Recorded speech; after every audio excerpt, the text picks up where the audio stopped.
राजकारण म्हणजे नेहमीच एक मोठा रंगमंच असतो, पण काही पात्र इतकी उग्र आणि बेधडक असतात की ते रंगमंचावर लक्ष वेधून घेतात. आणि अशातच सध्या चर्चेत आहेत माणिकराव कोकाटे, शिंदे सरकारमधील मंत्री. पण त्यांचं बोलणं, वागणं आणि शैलीने अनेकदा ते चर्चेत राहिलेत. एका बाजूला त्यांचं बेछूट वक्तव्य, तर दुसरीकडे अजित पवार यांचं त्यांच्यावरचं अभय.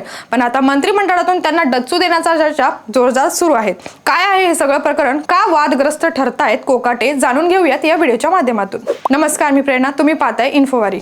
नांदेड जिल्ह्यातील वसमत विधानसभेचे आमदार सुरुवातीला काँग्रेस, नंतर शिवसेना गटात आणि शेवटी शिंदे गटात सहभागी झाल्यावर त्यांना राज्यमंत्रीपद देण्यात आलं. राजकारणात 25 वर्षाचा अनुभव, परंतु व्यक्तिमत्व विवादास्पद वक्तव्यांमुळे अनेकदा चर्चेत आले. प्रशासनाच्या अधिकाऱ्यांना ऑन कॅमेरा दम देणं, कार्यकर्त्यांना आमच्यामुळे तुझी नोकरी आहे अशा भाषेत धमकी देणं, एका सभेत मीच देव, मीच दैवत, मीच मुख्यमंत्री अशा प्रकारचं वक्तव्य, पत्रकारांवर आग ओकणं, माध्यमांशी अरेरावी करताना आणि जनतेला तुमच्यासारख्यांनी शहाणं व्हावं अशा प्रकारची बोलण्याची पद्धत असल्यामुळे सोशल मीडियावर त्यांच्यावर सतत टीका होत गेल्या. कोकाटेंच्या वागणुकीमुळे शिवसेना शिंदे गटात नाराजी व्यक्त करण्यात आली. इतर मंत्र्यांना वाटतं की कोकाटेंना संधी मिळेल, पण त्याचा गैरवापर झाला.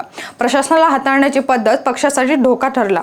जिल्ह्यातील अधिकारी नाराज झाले. जिल्हा परिषदेतील पदाधिकाऱ्यांशी वाद, लोकप्रतिनिधींमध्ये अंतर आणि सहयोगाचा अभाव. आणि अजित पवार यांनी एका मुलाखतीत कोकाटेंबद्दल ते माझे जुने सहकारी आहेत असे देखील म्हटले आहे. कोकाटेंनी अजितदादांचे अनेकदा जाहीर स्तुतीपर शब्द वापरलेत. अनेकदा कोकाटे राजकीय मध्यस्थितीत काम करताना दिसलेत. वसमत परभणी परिसरात एनसीपीचे काही गट अजूनही कोकाटेंची सलगी ठेवतात.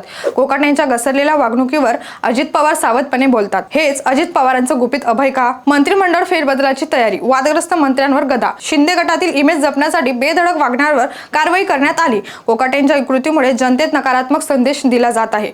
भाजप आणि शिंदे गटाचे वरिष्ठ नेतेही अस्वस्थ झालेले दिसून येत आहेत. शिंदे यांच्याकडून शिस्त लावण्याचे संकेत देण्यात आले आणि त्याचमुळे माणिकराव कोकाटे यांना डच्चू मिळण्याच्या गंभीर चर्चा सुरू आहेत. मंत्रिमंडळातून बाहेर झाल्यास नवीन पक्षाची वाट मिळेल का, की अजित पवारांच्या साहाय्याने एनसीपी मध्ये पुनर्प्रवेश करणं शक्य होईल, की थेट अपक्ष म्हणून राजकारण चालू ठेवणार? कोकाटेंचा स्वभाव बंडखोरीचा असून ते गप्प बसणार नाहीत.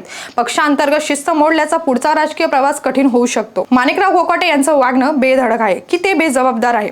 अजित पवार यांचं समर्थन मैत्रीच्या नात्यातून आहे, की राजकीय गणिताचा भाग आहे? राजकारणात वागणूक ही एक जबाबदारी असते. आता कोकाटेंचा प्रवास पुढे कसा होईल हे पाहणं रंजक ठरेल. तुमच्या मते कोकाटेंना मंत्रिमंडळातून काढणं हे योग्य होतं, की त्यांच्यावर अजूनही विश्वास ठेवायला हवा होता? याबद्दल तुम्हाला काय वाटतं ते कमेंट करून नक्की सांगा. धन्यवाद.